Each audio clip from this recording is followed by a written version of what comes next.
percobaan yang keempat ya. Percobaan yang keempat ini judulnya adalah larutan penyangga atau nama lainnya adalah buffer atau bisa juga disebut dengan larutan dampar. Larutan penyangga adalah larutan yang dapat mempertahankan pH. Banyak contoh dalam kehidupan sehari-hari yang menggunakan larutan penyangga. Dalam tubuh kita pun kita mempunyai sistem penyangga di dalam darah.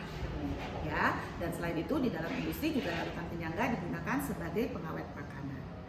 Seperti yang sudah kalian pelajari, larutan penyangga terdiri dari dua jenis, yaitu larutan penyangga asam dan larutan penyangga basa. Nah, pada kesempatan kali ini kita akan melihat bagaimana cara kerja larutan penyangga asam ketika ditambahkan sedikit asam, sedikit basa, dan pengenceran. Nanti kita akan bandingkan dengan air yang ditambahkan sedikit asam, sedikit basa, dan pengenceran. Tujuan dari percobaan larutan penyangga ada dua, yaitu yang pertama kita akan menentukan sifat larutan penyangga ketika ditambahkan sedikit asam, sedikit basa, dan pengenceran. Jadi nanti kita akan ukur pH-nya dan kita bandingkan. Kemudian yang kedua, kita akan menentukan konsentrasi asam asetat yang digunakan sebagai salah satu komponen larutan penyangga yang nanti akan kita gunakan. Ya, baik. Nah, sekarang sebelum kita mulai praktikumnya, di sini sudah ada alat dan bahan, kalian catat ya di modul dengan detail beserta ukurannya ya. Nah, di sini kita akan menggunakan yang pertama adalah gelas kimia yang ukurannya 100 ml. Di sini ada berapa? Di sini ada 1, 2, 3, 4, 5, dan 6 ya. Ada 6 buah, gelas kimia 100 ml ada 6 buah. Kemudian di sini juga ada gelas kimia yang ukurannya 50 ml sebanyak 3 buah ya. Di sini juga kita memerlukan pipet tetes.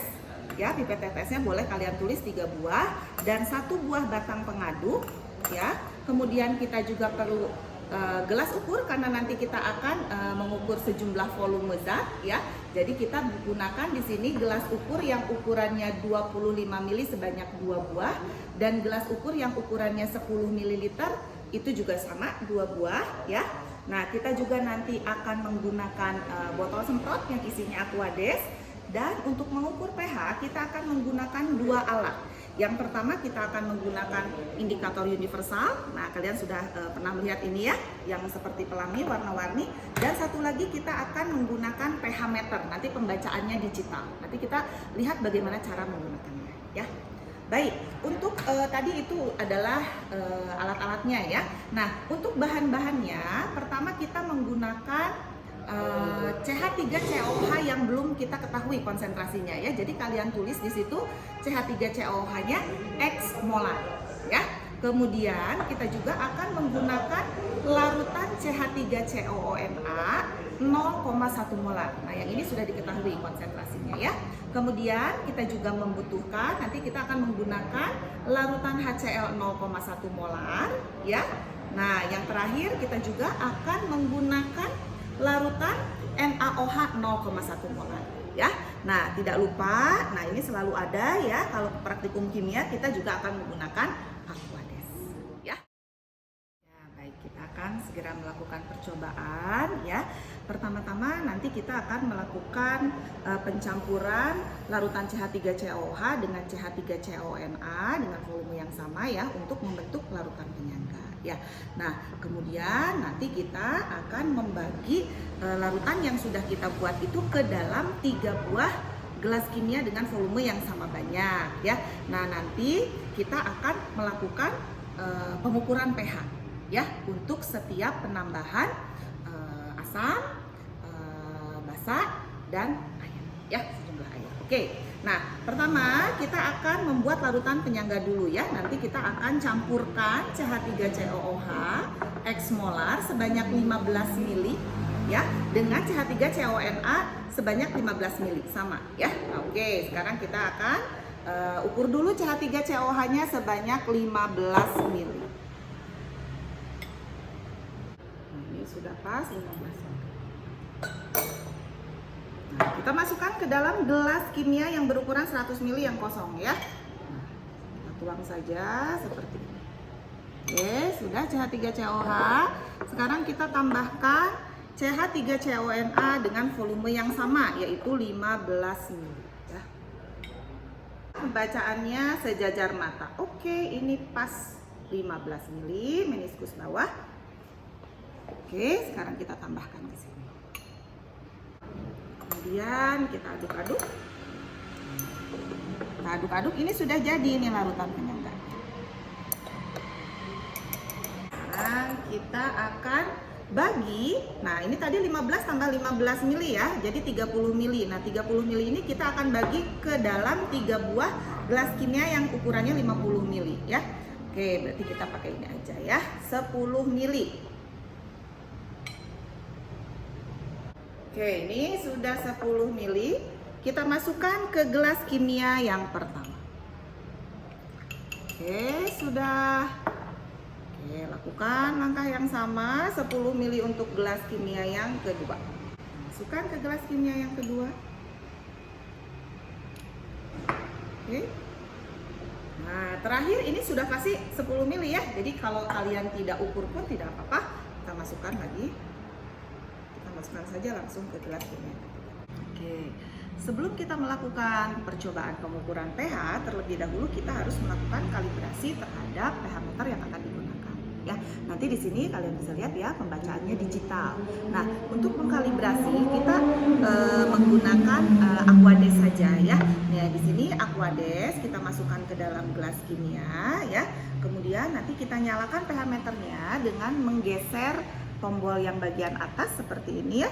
Nah, di sini sudah ada pembacaan digital. Kita masukkan ke Aquades. Di sini harus sampai pH-nya 7. Ya. Nah, kalau belum 7 berarti nanti kita membutuhkan alat yang seperti ini. Ya, kita putar bagian belakangnya, itu diputar-putar sampai menunjukkan angka 7. Nah, ini kebetulan ini sudah 7. Berarti alat ini sudah terkalibrasi dengan baik ya. Jadi sudah siap digunakan. Oke. Oke, tadi kita sudah mengkalibrasi pH meter, maka pH meter ini sudah siap digunakan untuk mengukur pH larutan penyangga yang tadi sudah kita buat ya. Nah, ini harus tercelup. Jadi ini kan sedikit ya, volumenya hanya 10 ml. Jadi ini boleh kita miringkan seperti ini ya, biar nanti tercelup pH meternya. Oke, boleh dilihat di situ. Ya, kita lihat di sini. pH-nya 3,8 ya. Oke, sip. Sekarang kita tulis. Jangan lupa ya, biar nggak lupa kalian langsung tulis di modul ya, di hasil pengamatan. Jadi pH awalnya 3,8. Kita anggap semuanya pH-nya sama di sini ya. Karena apa? Karena kan dari satu larutan tadi ya. Oke, sekarang kalau mau coba pakai indikator universal seperti apa? Bener nggak nih pH-nya kisarannya di 3,8 ya. Oke, sekarang kita masukkan ke sini. Nah, oke, kita bandingkan dengan standarnya yang ada di dalam kemasannya. Oke, oh kejauhan. Nah, di sini ya, ternyata pH-nya sama dengan 4 ya. Nah, sekarang kita akan menambahkan HCl ke dalam gelas yang pertama ya. Nah, jadi kita akan menambahkan, kita lihat bagaimana pengaruh penambahan HCl terhadap pH dari larutan penyangga ya. Nah, yang pertama HCl yang ditambahkannya itu cukup 1 tetes, kemudian nanti kita ukur pH-nya ya. Ini 1 tetes saja. Sudah. Kemudian ini boleh diaduk-aduk ya. Aduk-aduk. Nah, ini 1 tetes. Nah, bagaimana pH-nya? Oke, pH-nya kita ukur, dimiringkan saja ya. Nah, apa di sini pH-nya 3,7 ya, turun sedikit aja. 3,7. Oke, 3,7. Ini 1 tetes, berarti pH-nya 3,7.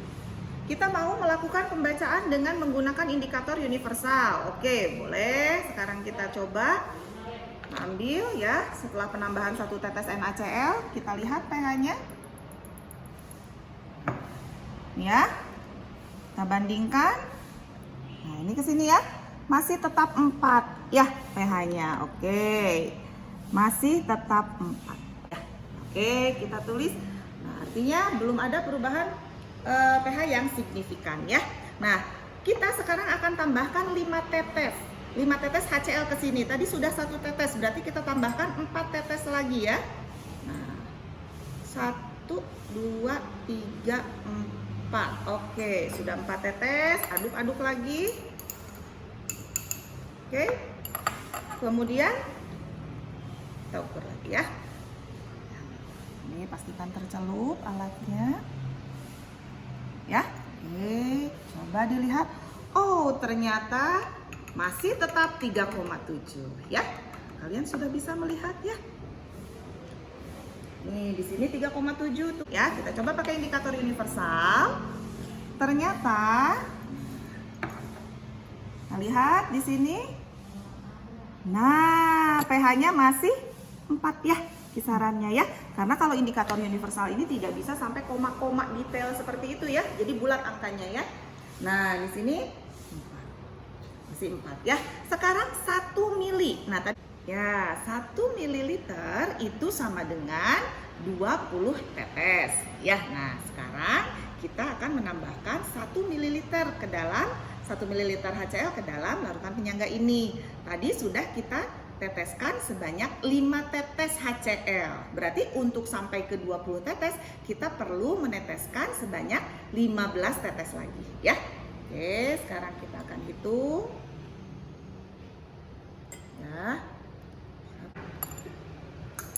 Aduk-aduk. Kembali kita ukur pH-nya ya.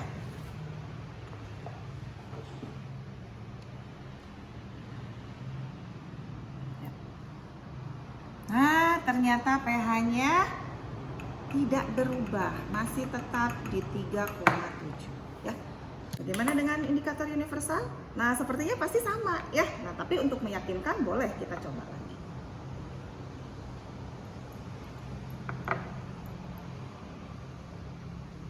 Ya, bisa dilihat di sini ya. Sama, pH-nya 4 ya. 1 mililiter itu sama dengan 20 tetes ya. Nah, sekarang kita akan menambahkan 1 mililiter ke dalam 1 mililiter HCl ke dalam larutan penyangga ini. Tadi sudah kita teteskan sebanyak 5 tetes HCl. Berarti untuk sampai ke 20 tetes kita perlu meneteskan sebanyak 15 tetes lagi ya. Oke, sekarang kita akan hitung. Ya. Aduk-aduk. Kembali kita ukur pH-nya ya.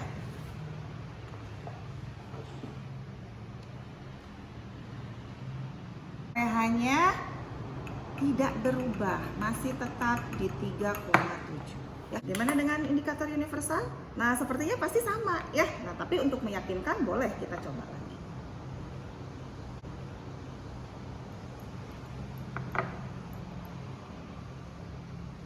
Ya, bisa dilihat di sini ya. Sama, pH-nya 4 ya. Nah, sekarang kita akan lakukan pengujian terhadap gelas kimia yang kedua, yaitu penambahan basa ya, NaOH. Sama seperti tadi ya, 1 tetes dulu.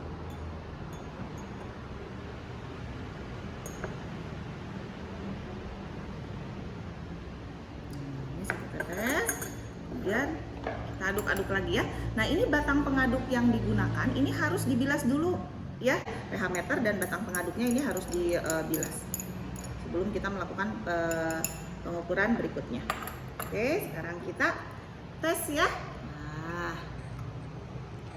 Nah, kita lihat ya. Di sini ternyata pH-nya jadi berapa? Oh, 3,9. Kemudian kita hitung dengan kita ukur maksudnya ya dengan menggunakan indikator universal. Ini sepertinya kalau dilihat warnanya masih sama seperti yang tadi ya. Nah, dilihat di sini. Nah, di sini menunjukkan 4 ya. Nah, sekarang 5 tetes NaOH-nya. Berarti kita tambahkan 4 tetes lagi ya. 1, 2, 3, 4. Oke, kita aduk-aduk kembali. Kemudian kita ukur pH-nya. 3,9 ya. Nah, di sini juga masih menunjukkan pH 4 ya. Nah, oke. Terakhir 1 ml. Nah, 1 ml berarti kita tambahkan NaOH-nya sebanyak 15 tetes lagi ya.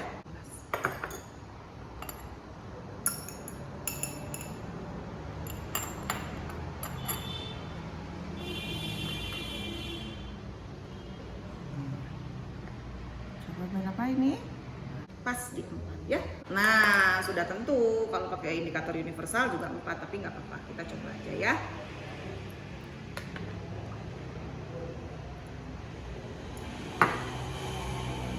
Nah, lihat ya, 4 tetap ya. Oke.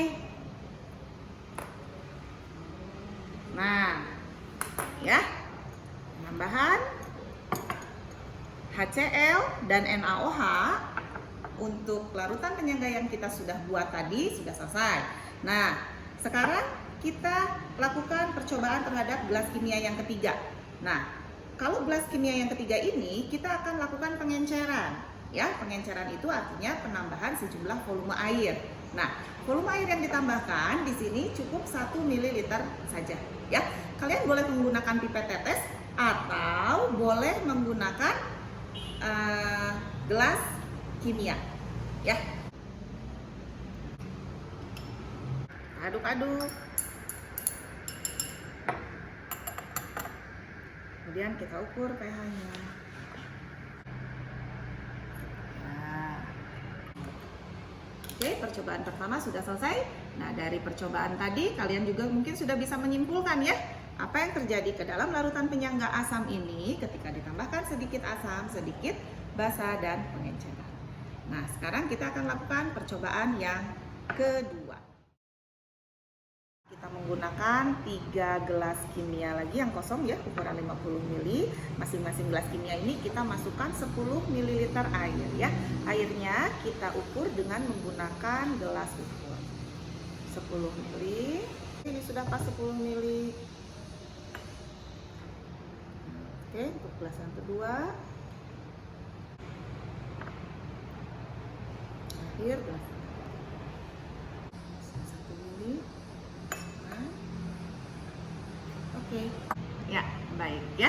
Nah, kita akan melakukan percobaan yang kedua, penambahan sedikit asam, basa, dan air terhadap Aquades. Nah, untuk percobaan yang kedua ini kita tidak menggunakan lagi pH meter, cukup dengan menggunakan indikator universal saja ya. Sekarang kita terlebih dahulu akan mengukur pH awal dulu dari air ini ya. Nah, ini kita masukkan ke sini. Ini hasilnya, mari kita baca berapa pH air. Ini lebih dekat ke 6. Nah, ini 6, sekian gitu ya, mendekati 7 ya. Boleh ditulis 6, sekian, mungkin 6,5 ya, mendekati 7. Baik. Nah, sekarang kita akan lakukan penambahan HCl dulu ya di gelas yang pertama. Kita tambahkan pertama HCl-nya 1 tetes.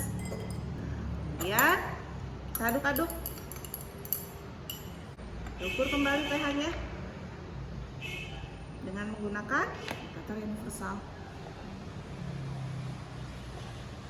Ini, nah, apakah ada perubahan? Nah, ternyata berubah ya. Nah, jadi ini lebih dekat ke 4 pH-nya ya. Nah, lanjutkan sekarang kalau 5 tetes yang ditambahkan. Kita tambahkan 4 tetes lagi. 1, 2, 3, 4.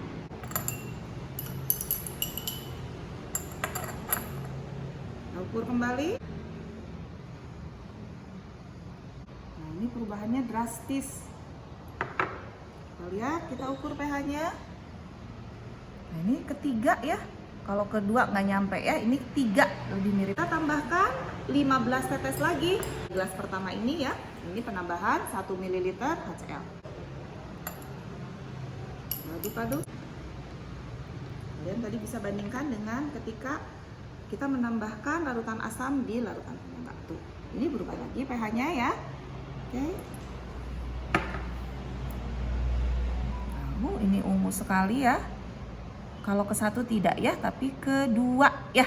Sekarang kita akan melakukan pengukuran pH di gelas yang kedua dengan penambahan NaOH ya. Pertama, NaOH-nya 1 tetes saja. Kemudian kita aduk-aduk.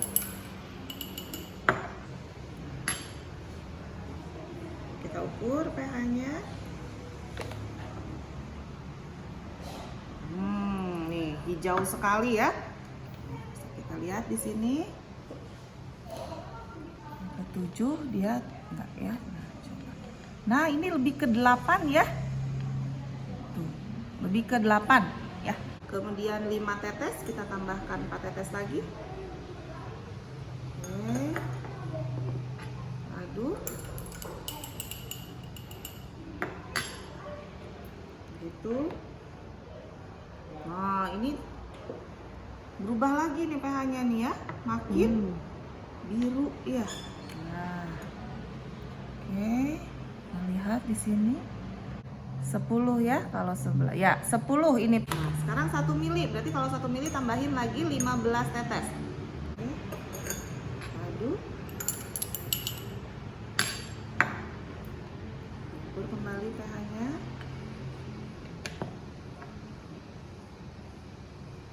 Wah ya, di sini ya berubah drastis.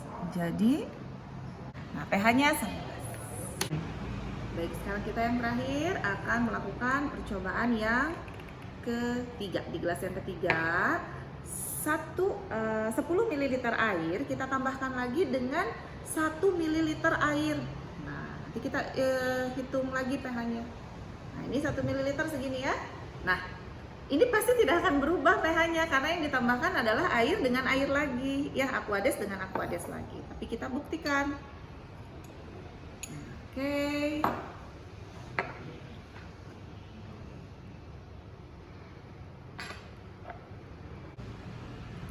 Nah, ini hasilnya.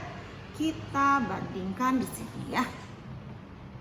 Nah, ternyata masih di 6 ya. Sama seperti semula. 7 tidak sampai ya, jadi masih di antara 6 dan 7. Kita ambil rata-rata saja ya, tengah-tengah di 6,5. Jadi ternyata pH-nya tidak berubah. Tentu saja tidak berubah karena yang ditambahkannya sama-sama air ya. Nah, baik. Dengan demikian percobaan kita tadi sudah selesai. Jangan lupa kalian tulis modulnya, isi modulnya dengan serapi mungkin, selengkap mungkin. Pertanyaannya yang perlu kalian jawab silahkan dijawab ya. Nah, nanti di pertanyaan itu akan ada pertanyaan menghitung molaritas dari CH3COH yang tadi kita gunakan ya. Nah, untuk menghitung molaritasnya itu kalian bisa menggunakan rumus penyangga asam seperti ini ya.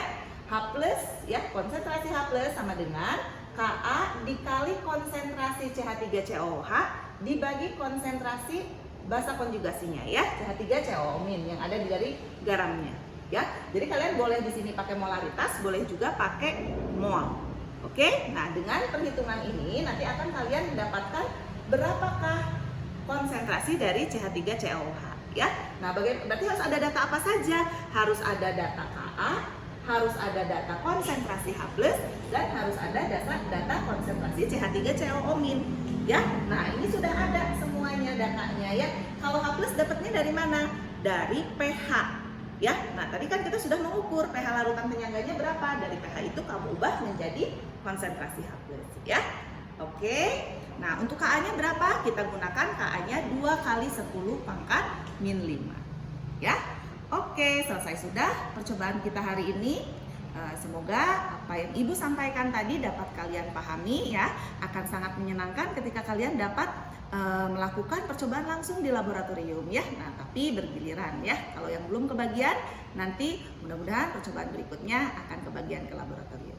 Baik, terima kasih atas perhatiannya. Sampai jumpa lagi. Assalamualaikum warahmatullahi wabarakatuh.